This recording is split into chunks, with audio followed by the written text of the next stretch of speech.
For some of the local hunters that live deep in the Bornean jungle, there can only be one explanation for the dead carcasses of muntjac deer, which show up from time to time.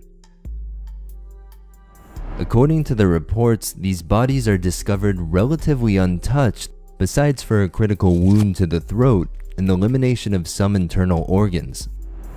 Instead of pointing the finger to one of the larger carnivores on the island, they believe a small but ferocious rodent is to blame. Now, if you're wondering how one of these vampire squirrels might achieve such a challenging task, the story goes that they will creep on some of the lower hanging branches and wait for an unsuspecting animal to stumble below.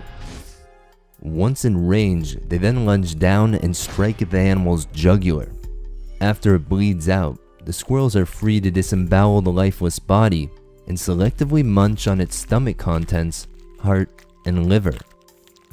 Of course, these are some grand claims and must be taken with a giant cube of salt, but maybe this kind of traditional knowledge is rooted in some more humble truths, like the carnivorous behaviors of other squirrel species that actively hunt small birds.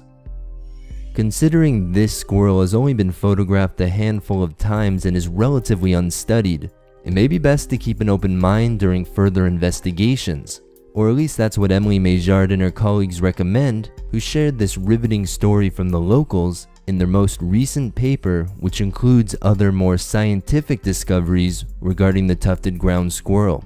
As always, a link can be found below.